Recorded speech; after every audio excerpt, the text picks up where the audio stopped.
Assalamualaikum warahmatullahi wabarakatuh dan selamat sore pemirsa TVRI di rumah. Senang sekali kembali kita berjumpa dalam program dialog khusus untuk sore hari ini. Dan pada kesempatan hari ini kita coba membedah tentang sistem siaran jaringan sebagai upaya mengoptimalisasi potensi di daerah. Dan pada kesempatan hari ini sudah hadir 3 narasumber di ruang studio dan kami akan segera memperkenalkan. Yang pertama adalah Ibu Ajimas Subagio. Beliau adalah komisioner KPI Pusat. Assalamualaikum Bu. Waalaikumsalam. Selamat sore. Selamat sore. Apa kabar hari ini? Baik, alhamdulillah. Alhamdulillah. Baik, dan di samping beliau sudah hadir juga Bapak Muhammad Reza Mohi. Beliau adalah komisioner KPD Pusat, KPD Gorontalo. Assalamualaikum Pak Reza. Waalaikumsalam warahmatullahi wabarakatuh. Baik, dan di samping kanan beliau juga sudah hadir adalah Bapak Noval S. Talani. Beliau adalah Kaprodi Ilmu Komunikasi dari Universitas Negeri Gorontalo. Assalamualaikum Pak. Waalaikumsalam warahmatullahi wabarakatuh dan selamat sore. Baik, dan segera kita akan berdialog pada sore hari ini. Kami mengundang juga partisipasi pemirsa untuk bisa bertanya langsung dengan narasumber yang ada di nomor telepon 0435 827 666. Baik, kita pertama bertanya kepada Ibu Ajimas. Ibu Ajimas, ini kehadiran KPD pusat di daerah terkait dengan sistem siaran jaringan. Bisa dijelaskan sedikit Bu tentang sistem siaran jaringan tersebut? Iya. Jadi sistem siaran jaringan itu adalah amanah atau prinsip dari Undang-Undang 32 tahun 2002 tentang penyiaran. Dahulu kita mengenal sistem penyiaran kita itu sentralistik, semua dari Jakarta, bersifat nasional. Tapi begitu ada angin segar reformasi, kemudian lahir Undang-Undang 32 2002 tentang penyiaran, arahnya sekarang penyiaran itu desentralistik, yaitu tidak ada lagi yang namanya TV nasional. Yang ada adalah TV atau radio yang berjaringan. Jadi dia sifatnya adalah lokal atau lokal berjaringan. Sehingga sudah sewajarnya ini diterapkan begitu. Tapi sayangnya sejak lahirnya undang-undang ini tahun 2002 sampai dengan sekarang itu pelaksanaannya sangat lamban. Nah, ini yang justru kami dari KPI ingin mendorong agar ini bisa terrealisir sesuai dengan amanah undang-undang. Sebab inilah sebenarnya ruh dari bagaimana masyarakat seluruhnya, baik yang di kota maupun yang di desa, baik yang di ibu kota negara, ibu kota provinsi, sampai juga yang di daerah-daerah merasa memiliki lembaga penyiaran. Seperti itu. Sebenarnya potensi yang diinginkan berkembang di daerah itu seperti apa, Bu? Ya, sebenarnya undang-undang mengatur tidak muluk-muluk ya. Paling tidak 10% dari total durasi yang ada itu menyiarkan tentang program lokal. Potensi daerah ya? Potensi daerah, baik itu dari segi kulinernya, dari segi wisatanya, sampai juga budaya dan berita begitu ya. Pasti kan perkembangan-perkembangan yang terjadi tentu masyarakat di daerah butuh informasi. Nah, sayangnya saat ini daerah muncul pada saat beritanya berita buruk begitu ya. Giliran misalnya ada korupsi begitu ya baru muncul, ada tawuran muncul begitu. Jadi yang buruk. Nah, padahal daerah juga butuh informasi-informasi yang positif yang juga mengenalkan daerah mereka. Baik, menarik sekali.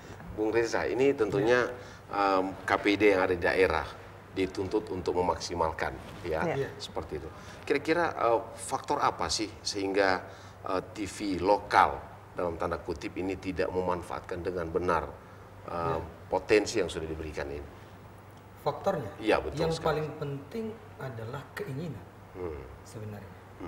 Faktor yang paling penting sebenarnya adalah urusan keinginan. Coba kalau kita melihat di awal pengurusan izin itu di proposal yang diajukan KPI dan KPI kemudian menyampaikan ke menteri itu, di proposal itu semuanya lengkap, bahwa mereka aspek administrasinya baik, segi teknisnya baik, segi SDM-nya juga baik. Jadi jika itu kami jadikan acuan, maka sebenarnya tidak ada masalah. Masalahnya itu mau apa tidak. Nah, beberapa kali diskusi termasuk sama Mbak Azima, kami diskusi, ada forum klarifikasi. Di akhir tahun lalu kami bikin forum evaluasi. Kemarin lagi di evaluasi uji coba siaran, kami sampaikan. Itu rata-rata orang yang disebut Mbak Azima tadi, dari total durasi 24 jam siaran TV, harusnya kan 2,4 jam. Itu rata-rata maksimal itu di 30 sampai 1 jam. 30 menit dan 1 jam pun dihitung azan. Udah masuk azan. Udah masuk azan.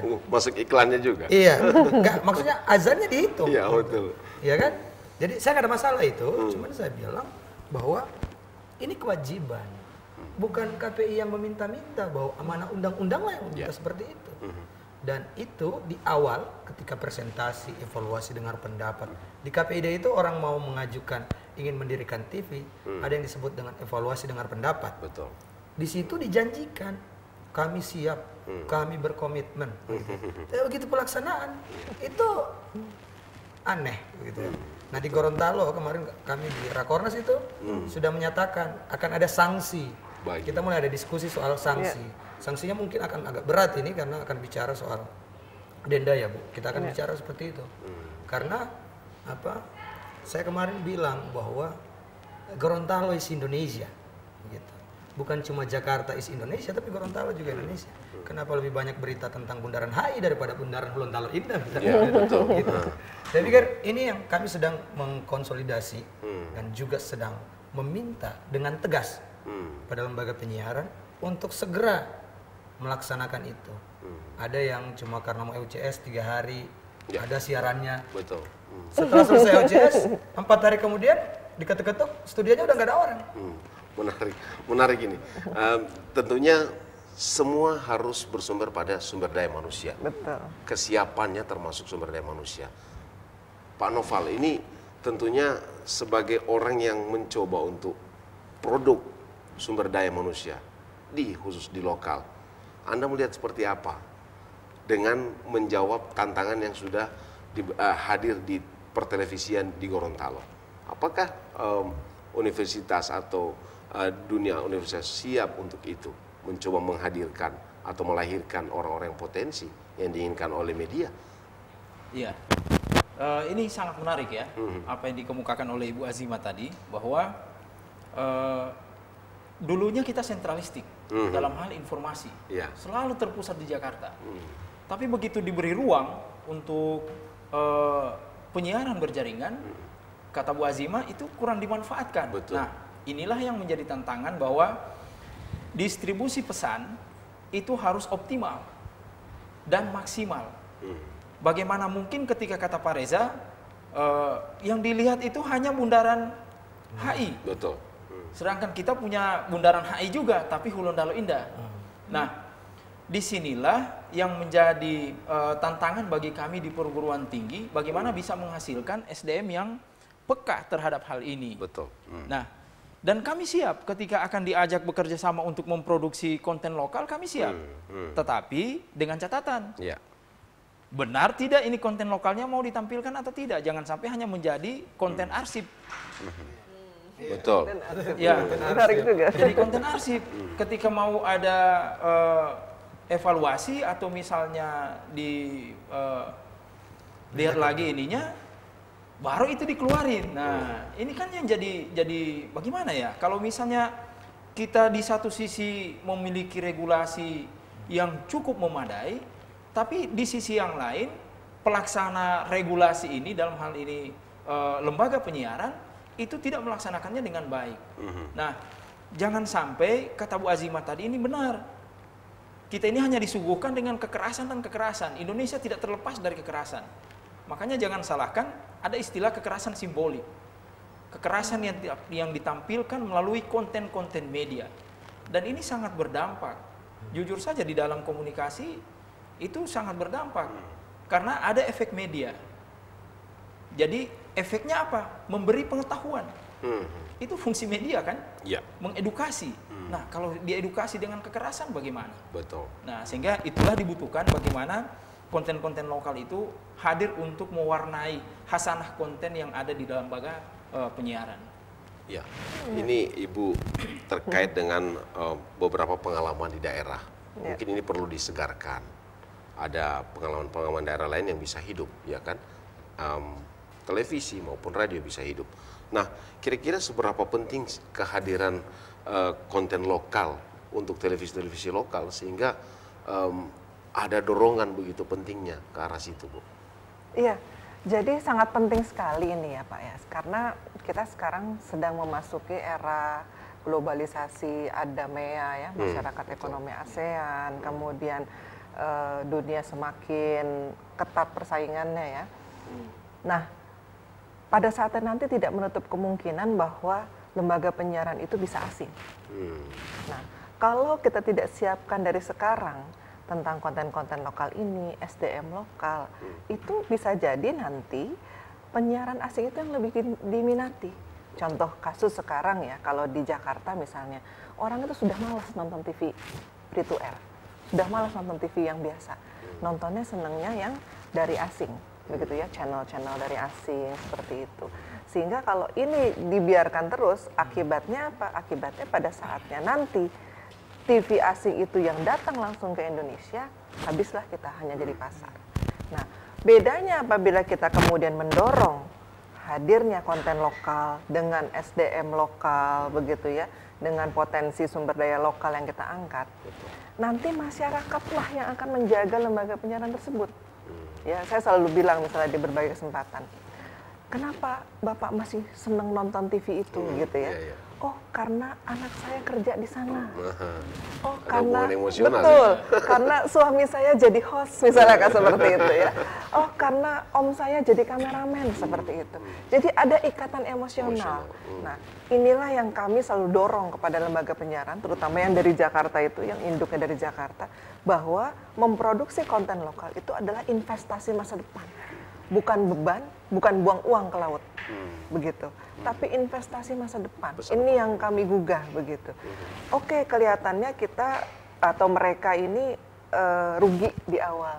Tapi kalau ketika nanti pada saatnya ada serbuan asing, masyarakat yang jaga kok, gitu. Nah, bedanya dengan sekarang, mereka maunya untung cepat. Tampilkanlah India, begitu kan? Yang Korea, yang Jepang, yang Bollywood, yang Hollywood, begitu kan. Tapi pada satu titik ketika Indonesia ini benar-benar open, begitu ya, masyarakat pasar terbuka, habis industri penyiaran kita. Semua nanti masyarakat sudah dididik, dibentuk seleranya sesuai selera asing tadi, begitu. Jadi ini yang penting harus kita sadarkan. Bukannya kami ingin face to face lembaga penyiaran ini tidak tumbuh, tidak. Tapi justru bagaimana kita mendorong agar masyarakat juga ikut memiliki. Nah, fungsi penyiaran itu kan sebesar-besar kemakmuran bagi masyarakat. Betul. Makmur itu bukan hanya soal perasaan tenang, hidup tenang segala macam. Makmur itu ujung-ujungnya duit. Kita nggak bisa pungkiri begitu. Nah, kalau dalam penyiaran, mana uang yang masuk ke daerah? Iklan itu semua kan diambil dari Jakarta, begitu. Yang saya terus terang pribadi ya bingung. Undang-Undang 32 penyiaran ini memandang semua yang namanya lembaga penyiaran swasta khususnya itu adalah lokal dan lokal berjaringan. Yang boleh nasional hanya TVRI dan RRI. Tapi kita lihat kondisinya terbalik. Justru RRI dan TVRI yang menjalankan jaringan, ya kan? Ada program lokalnya di sini 2 jam, bukan? Seperti itu. Nah, malah yang swasta enggak. Ini saya yang salah masuk regulasi atau mereka yang tidak paham sebenarnya kan begitu. Iya, Bung Reza, ini terkait dengan fakta di lapangan ya, seperti yang dijelaskan. Sebenarnya dari pengamatan, apa sih persoalan yang mendasar pertelevisian lokal itu? Kalau dari pengamatan sebenarnya kalau saya cerita aja. TV di Gorontalo itu ada 14 kanal yang disediakan, 14 kanal penuh. Sekarang ketambahan 5 dari pusat. Berarti mau 19. Jadi kalau orang pakai antena mandra kata Ya, orang itu betul. nonton itu ada 19 TV nanti di tahun Di ini. tahun. Iya, sekarang 14. Nah, kami sudah melakukan pemantauan di beberapa tempat. Itu paling banyak sistemnya adalah sistem kontrak. Gitu, Ya. pinjam. Ada yang satu gedung ukuran 2x2 begitu, isinya Udah, transmitter bisa. aja. Kemudian ada tower. Tidak ada produksi. Jadi sistemnya relay. Ada yang dari pusat relay. Kalau misalnya ada orang KPI tanya, baru tiba-tiba kami ada. Arsip tadi itu ya. Yang tadi konten arsip tadi itu. Betul, ya. Konten arsip. Kami ada siaran lokalnya. Setiap diundang ada dan benar ada. Pernah kejadian yang lucu. Saya pernah ditanya Pak Wagub loh Mbak Azima ini. Pak Wagub sendiri yang komentar. Reza katanya. Iya Pak. Saya ini diwawancara apa sekali seumur hidup ya? Kok itu tayang terus katanya? Saya juga bilang mungkin Bapak jadi konten jadi bagian dari dokumentasi. Kenapa? Untuk siaran lokal. Nah kenapa? Jadi sekarang ini di Provinsi Gorontalo Mbak Zima ini lagi di inisiasi DPRD untuk tadi mau ada perda penyiaran untuk melapis memperketat soal regulasi penyiaran yang dari pusat yang kemudian katanya desentralisasi tadi, bahwa daerah yang dipakai sumber daya alamnya oleh lembaga-lembaga penyiaran harus mendapatkan profit. Kalau bukan uang, minimal profit informasi. Betul. Begitu. Kalaupun bukan uang, minimal profit informasi. Ada diskusi yang panjang dengan lembaga penyiaran itu soal lokal. Kata lokal di mereka adalah ini banyak lembaga penyiaran. Kata lokal itu ini tayang di Gorontalo tapi ambil Manado, itu kan siaran lokal juga dikasih ke Gorontalo gitu. Kalau tidak per regional, siaran Sulawesi semua dari Manado, Makassar, Ditayang. Kendari, kumpul sekalian tayang di Gorontalo itu lokal. Saya bilang tidak, itu ada dari 24 jam, kami hanya minta 2,4 jam. Sisanya kemarin ada berapa? Sekitar 23 lebih jam itu masih bisa dikenakan. Ada seorang bupati bilang begini, dia bisa tampil di Gorontalo Broadcasting Expo, tadi gini, jangan cuma si bolang aja katanya. Iya betul. Nanti tiba-tiba itu baru muncul. Saya pernah di Rakornas, Pak Gubernur Sulawesi Selatan kan juga menyampaikan, yang bikin Sulawesi Selatan, khususnya Makassar tidak aman, bukan kami. Tapi citra medianya lah yang menyatakan bahwa Makassar tidak aman. Silakan, kami jalan-jalan di Makassar dan aman-aman saja. Cuma memang begitu saya mau landing di sana, saya ketakutan juga, gitu kan, nonton apa kan, geng motor apa segala macam. Padahal tidak, kami jalan-jalan mungkin malam itu kita jalan itu aman. Jadi masalahnya adalah tadi saya ingin ulangi lagi, kemauan. Oke. Gitu. Masalahnya di situ. Bagaimana dengan penerapan regulasi? Sampai kapan sih sebenarnya? Sampai kapan batas yang kita berikan kepada media lokal untuk bisa menyesuaikan dengan aturan yang ada? Iya, sesungguhnya sebenarnya 2002 undang-undang itu hadir. Itu kan kemudian ada sedikit masalah yang masuk ke MK lah, di judicial review begitu ya. Akhirnya baru benar-benar bisa jalan itu 2006. Nah, 2006 Cukup panjang ya? betul, kemudian dimintakan lembaga penyiaran itu membuat program lokalnya. Mereka nego 2 tahun lagi deh, begitu ya. 2 tahun lagi, 2005 waktu itu, 2 tahun lagi 2007, ditanya lagi, belum siap. Oke, 2009. Akhirnya permennya itu keluar 2007 dan 2009. Di 2009, menteri itu sudah nggak sabar, pokoknya harus ada izin sistem siaran jaringan. Nah, mereka mengurus izin. Urus izinnya jalan, tapi program lokalnya nggak muncul-muncul. Sekalipun muncul itu di jam 2 pagi begitu ya, Orang jam pada 3 tidur semua. pagi ya, Di sini ada yang jam setengah 2.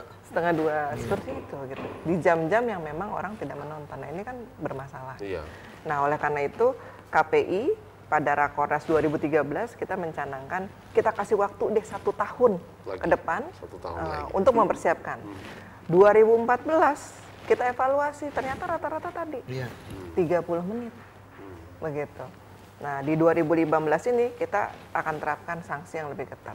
Kami akan evaluasi untuk di pusat, setiap induk jaringan akan kami panggil dan kami akan koordinasi dengan KPID. Kalau di satu daerah, katakan Gorontalo, itu tidak sampai 10% atau 2 jam 40 menit tadi, maka kita akan rekomendasikan kepada menteri untuk dicabut izin lokalnya di sini. Seperti itu. Artinya apa? Artinya mereka nggak sanggup kan? Mereka nggak sanggup untuk membuat studio produksi, menghimpun SDM. Mereka hanya sanggup untuk relay. Begitu. Dan ini tidak adil buat masyarakat lokal. Kepalanya dihitung sebagai bagian dari pemasukan iklan, tapi tidak ada yang masuk untuk ekornya ya. Cuma dapat ekor. pemberdayaan bagi masyarakat. Seperti Iya. itu.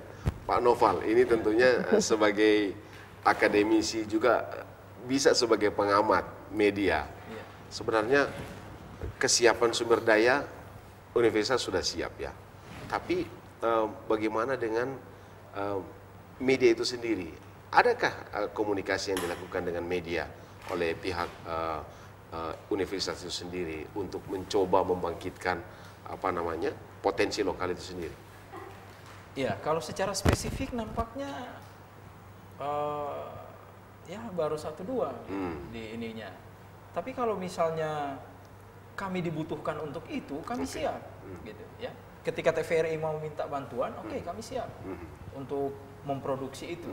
Meskipun memang kami harus mengikuti tata cara atau alur yang diberikan oleh TVRI. Media. Ya.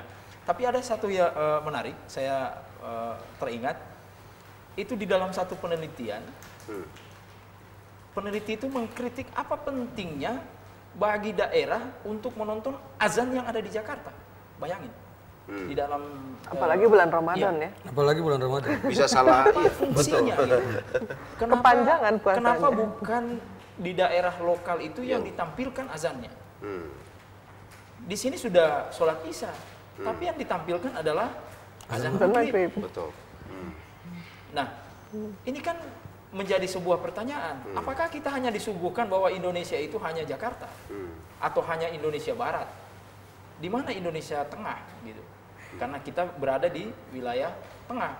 Nah, inilah yang menjadi tantangan antara industri media dengan institusi kampus. Dua hal ini harus memiliki simbiosis mutualisme. Ya. Yang ininya. Jadi saling membutuhkan. Ketika institusi kampus membutuhkan kemitraan, maka industri media juga membutuhkan kemitraan. Dalam artian hasil yang diterapkan di dalam universitas bisa dilakukan secara praktis di industri media. Nah, begitu juga sebaliknya. Makanya kami di program studi ilmu komunikasi itu telah mengambil sebuah kebijakan bersama bahwa ada sharing antara pelaku media dengan akademisi. Nah, di situ ngobrol bareng. Jadi istilahnya jadi sharing lah. Nah, kemarin-kemarin itu Pak Reza juga kebetulan beliau merupakan salah satu dosen kami. Itu menggagas beberapa kegiatan dan itu bermanfaat untuk bagaimana kita menggairahkan konten lokal itu menjadi ditepati oleh media-media yang memiliki jaringan di Gorontalo. Dan Bu Azima juga sudah menjelaskan waktu itu ketika beliau datang berkunjung ke sini dan di saat itu kebetulan Pak Wagub ada. Jadi kata Pak Wagub, jangan sampai hanya Jakarta terus dan kekerasan dan korupsi terus yang ditampilkan. Apakah seperti ini Indonesia? Kan tidak juga. Coba bagaimana bisa melihat alam olele, kapan bisa tampil itu? Atau di tempat lain yang ada di Gorontalo, yang bisa direlay oleh, maksudnya bisa diproduksi kontennya oleh media-media jaringan yang ada di Gorontalo. Nah, di sini pentingnya. Bung Reza, ini kita teringat ya bagaimana sebuah stasiun TV yang ketika mau buka melakukan evaluasi dengar pendapat. Begitu menggebu-gebu dengan meyakinkan masyarakat Gorontalo mengatakan bahwa kita tempatkan sumber daya manusia yang qualified, yang luar biasa. Tapi kenyataannya malah programnya tidak bisa jalan. Yang mereka katakan bahwa program daerah tidak kalah menariknya daripada program pusat. Bagaimana kontrol dari KPID itu sendiri terhadap program yang mereka sudah tawarkan ke masyarakat? Jadi saya pernah ada argumentasinya agak menegangkan juga diskusi soal konten lokal ini dan saya berpikir bahwa saya pernah bilang begini ke mereka, Dan diskusinya bahwa di Gorontalo SDM-nya kurang. Makanya saya panggil. Ya, maka saya bilang ke Kapolri, SDM-nya kurang. Gorontalo ini orang kampus harus tersinggung gitu ya. Betul. Jadi SDM-nya kurang. Padahal kalau mereka bisa taruh saja misalnya dalam satu produksi misalnya ada 5 sampai 10 orang bekerja di situ. Berarti kalau 14 berarti ada 50 atau 70. Ada 70 orang sumber daya lokal, ya kan? Ini baru pekerjanya, belum produksi kontennya. Minimal lagu satu Gorontalo, berarti bergairah. Industri apa? Musik. Talentnya Gorontalo juga. Banyak yang bergairah. Kemarin saya kritik ustadznya. Ada satu TV bilang siaran lokal, tapi ustadznya bukan ustadz Gorontalo, masih top Pak Bakari, misalnya kan, atau Pak Roisnya NU, masih banyak orang kenal, dibawa yang dari Jawa dan kemudian disebut itu dengan siaran lokal. Saya bilang, ini ustadznya dari mana? Oh, dari ini Mas. Ya berarti bukan siaran lokal. Memang ustadz ini untuk siaran lokal. Saya bilang tidak. Kenapa tidak ajak misalnya Ustadz Karim misalnya? Betul, yang ada di sini. Iya, Ustadz Pak Guru Bakari misalnya, itu yang berbahasa Gorontalo dan dia bisa menjelaskan dengan fasih soal sesuatu. Kenapa tidak diajak? Ada satu yang diajak, saya ketemu di asrama Gorontalo. Di Pak Kiai mau kemana? Saya tanya gitu, Pak Kiai mau kemana? Oh, saya diundang, disebutlah salah satu TV. Mau apa Pak Kiai? Saya mau bikin, dia mau rekam, kata Pak Kiai gitu, mau rekam untuk ceramah. Oh gitu ya? Iya, semuanya ditanggung. Oh iya, bagus-bagus Pak Kiai. Buat berapa bulan punya Pak Kiai? Jadi direkam panjang begitu untuk beberapa bulan dan mungkin setahun itu mau direkam dalam waktu 3 hari. Dan itu kemudian saya kemudian senyum-senyum. Kenapa tidak diproduksi di sini? Itu di Jakarta. Di Jakarta, saya ketemunya di asrama Gorontalo di Jakarta. Saya bilang sama Pak Kiai Bentor, siapa lo, saya lupa namanya. Ya, saya ketemu dia. Saya bilang pakai bahasa Gorontalo, ilongon aja Gorontalo saja. Kenapa tidak di Gorontalo saja? Salah-salah saya, dia cuma diundang ke sini, dia bilang. Padahal kenapa mereka tidak bikin di sini? Mereka sambil orang itu berceramah, mungkin bisa kasih view Gorontalo yang baik itu di mana atau seperti apa. Ini giliran orang nyanyi caya-caya, penuh TV Gorontalo. Ada kebakaran kampus, penuh TV soal Gorontalo. Ada sapi kena pesawat, penuh TV soal Gorontalo. Saya sama profesor saya dari Jawa Barat telepon, Reza, itu sapimu main-main di ini karena penuh TV-nya. Tapi yang jelek-jelek baru muncul. Satu aja yang bagus, soal Norman Kamaru aja. Iya, Ibu Aziza, ini tentunya kesiapan televisi yang awalnya mencoba untuk mempengaruhi, termasuk mempengaruhi KPID. Ya, kita tidak bisa pungkiri dengan program, dengan lembaran proposal. Apa sanksi yang akan diberikan ketika dalam durasi beberapa waktu ini tidak bisa terlaksana selain ditutup? Ya, yang pertama memang yang akan kami lakukan itu teguran, begitu ya. Kemudian itu sudah kita minta komitmen, ini udah tahap kedua. Yang ketiga adalah ya kita minta untuk dicabut izinnya dari sini, seperti itu. Ya kedepannya kita akan evaluasi total ya. Sebentar lagi kita ada revisi undang-undang penyiaran, ya mungkin kita akan lebih tegas lagi soal sistem siaran jaringan. Saya sepakat bahwa masalahnya adalah masalah soal kemauan. Karena kebanyakan TV-TV khususnya yang dari Jakarta itu sudah terlalu nyaman dengan kondisi yang ada, gitu ya. Dengan pemasukan yang 20M sampai 150M per bulan, per bulan begitu. Jadi saya terus terang tidak bisa terima ketika mereka bilang, itu membutuhkan biaya yang besar, SDM-nya tidak ada, seperti itu. Sementara duit masuk. Sementara uang sangat besar masuknya. Kalau Bapak sekalian tahu, yang masuk ke negara dari penyiaran seluruh Indonesia ada 3.400 sekian lembaga penyiaran, 2.000-nya radio, sisanya televisi, itu hanya 20 miliar setahun. Dibanding pendapatan mereka televisi yang seperti dalam sebulan ya? Dalam sebulan. Pendapatan dari iklan mereka itu sampai ratusan triliun setahun. Jadi ini memang masalah kemauan, begitu. Dan tentunya adalah kekompakan kita, begitu ya.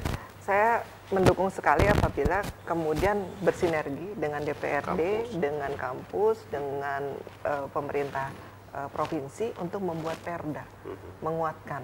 Jadi ini bukan hanya seolah-olah keinginan idealistik kami dari KPI pusat begitu, tapi memang ini juga terbangun oleh Bapak Ibu sekalian yang ada di daerah. Yang care ya. Dan ini sudah mulai juga di Aceh.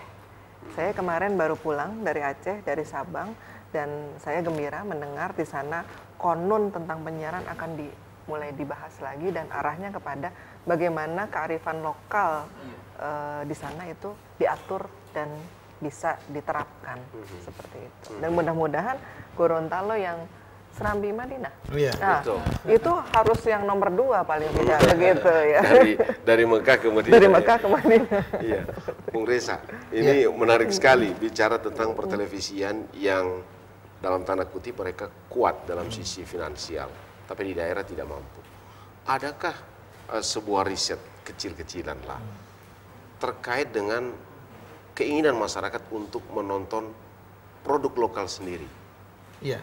Nah, ini pas karena saya waktu ada EDP, satu lembaga penyiaran berlangganan di Gorontalo Utara. Gorontalo Utara itu, Bu, saya perlu jelaskan, itu daerah utara ya. Itu ada di sana itu blank spot. Satu kabupaten blank spot.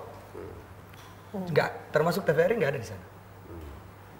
RRI nggak bisa tembus juga di daerah Gorontalo Utara itu, karena memang ada gunung yang membatasi, mereka tertutup.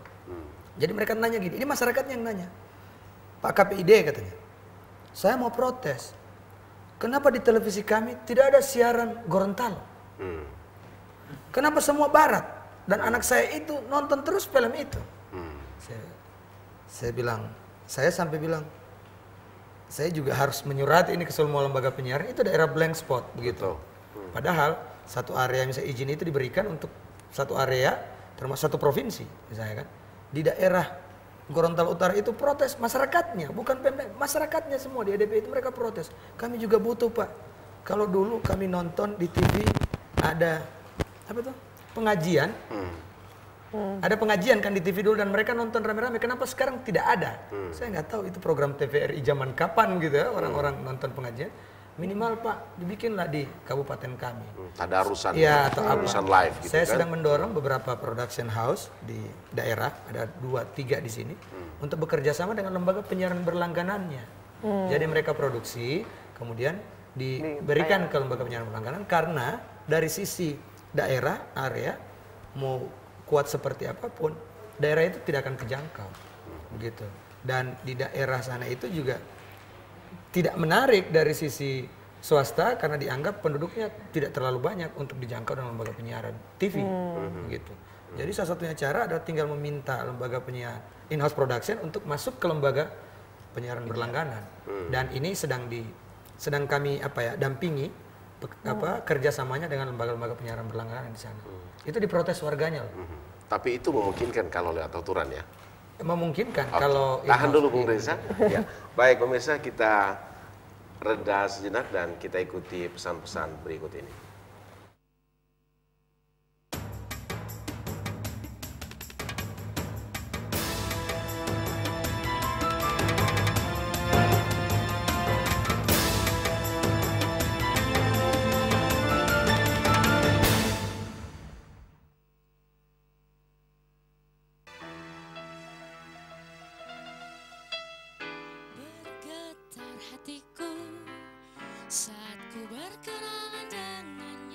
Kita berjumpa kembali dalam program Nada dan Gaya. Ngaruh mungkin mau bertanya kepada mereka berdua?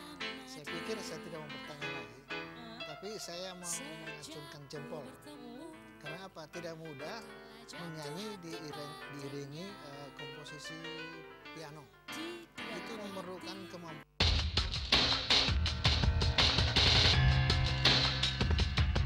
Star.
Baik, pemirsa TVRI, kita lanjutkan kembali dialog khusus kita pada sore hari ini.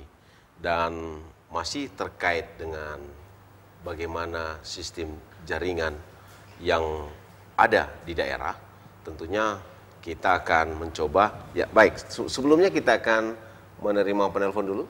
Oh baik, dan jika Anda yang mencoba untuk bertanya kepada narasumber kami, Anda bisa menggunakan line telepon kami di 0435 827 666 di 827 666. Baik, Ibu, ini tentunya hak masyarakat yang diberikan 2%, 20%, 10%.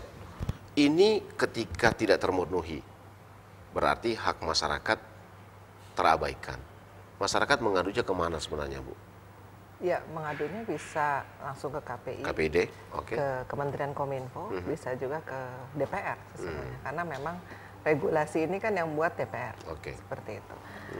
Yang menarik adalah pada tahun 2009, ketika ini berusaha untuk diterapkan secara tegas oleh kementerian pada waktu itu, saya saksikan ada upaya-upaya justru dari lembaga penyiaran untuk tanda kutip menghasut masyarakat. Seolah-olah dibilang bahwa ini lihat kami dilarang masuk nih ke daerah Anda begitu. Jadi Anda nggak bisa nonton nih siaran-siaran yang dari Jakarta seperti itu. Nah, oleh karena itu sesungguhnya melalui forum ini misalnya salah satunya dialog di TVRI ini kita ingin menjelaskan ke masyarakat bahwa ini adalah hak masyarakat begitu. Yang tidak dipenuhi oleh lembaga penyiaran itu begitu. Yang jangan justru malah mau menjadi kaki tangan mereka begitu. Itu satu. Yang kedua tadi sempat ada pertanyaan best practice ya. Betul. Best practice di mana sih yang sudah ada beberapa yang daerah sudah ya? menjalankan daerah.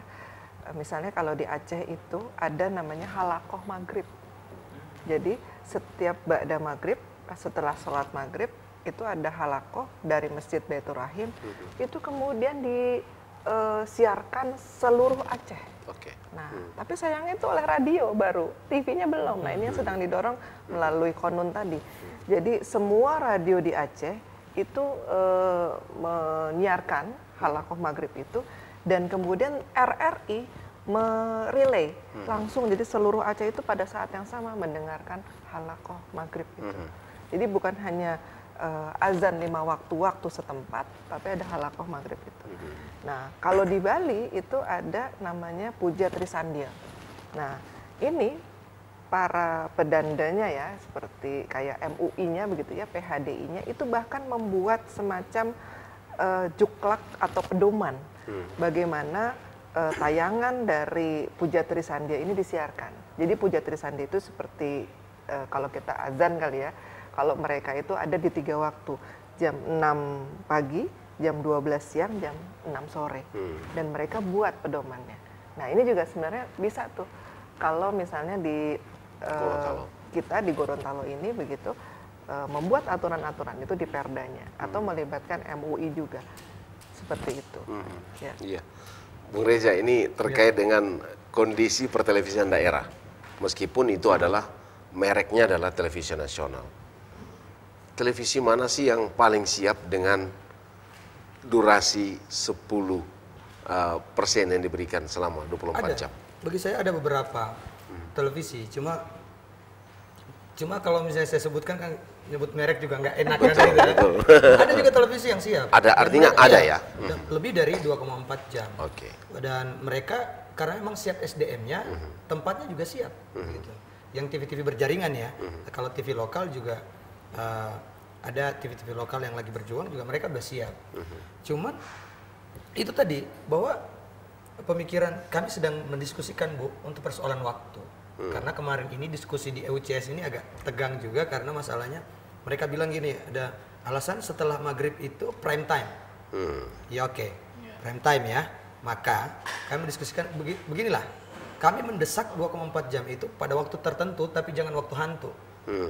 Nah, kami pada lagi ada diskusi dengan teman-teman komisioner KPD untuk menentukan waktu, kata mereka ya jangan cuma kami dong, harus sama misalnya waktunya untuk semua bareng ya.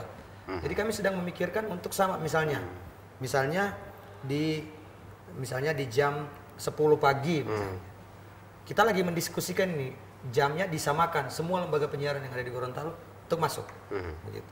Dan kami juga sementara selain itu, kami juga mendiskusikan untuk lembaga penyiaran berlangganan untuk stop menyiarkan konten asing misalnya yang tidak misalnya disensor. Contoh ada beberapa HBO, Fox Movies. Itu sudah banyak dikeluhkan oleh ibu-ibu karena anak-anaknya hobi nonton itu. Baik. Banyak lagi yang akan kami itu. Baik, Bung Noval, ini apa harapan dari akademisi juga sekaligus pengamat siaran? Apa harapannya untuk pertelevisian di Gorontalo? Ya, kita melihat dulu secara keseluruhan, secara keindonesiaan. Yang pertama adalah penguatan kelembagaan dari KPI sendiri. Kita saat ini melihat bahwa KPI ini sebagai lembaga sepertinya superpower, tapi sebenarnya mereka sangat terbatas. Karena yang memiliki kewenangan untuk mencabut izin itu ada di Kementerian Kominfo. Sedangkan mereka itu melakukan pengawasan. Baik. Nah, bagaimana hasil yang diawasi mereka bisa menindaklanjuti secara langsung? Makanya disinilah yang pertama itu adalah penguatan kelembagaan. Baik, Bung Noval dan juga Bung Reza dan Ibu, ini sayang sekali waktu kita sangat terbatas sekali dan kita akan akhiri untuk dialog kali ini. Terima kasih kehadirannya sudah berada di TVRI Gorontalo dan juga bagi pemirsa kami mengucapkan terima kasih atas partisipasi Anda. Kita akan berjumpa kembali pada dialog khusus berikutnya. Assalamualaikum warahmatullahi wabarakatuh.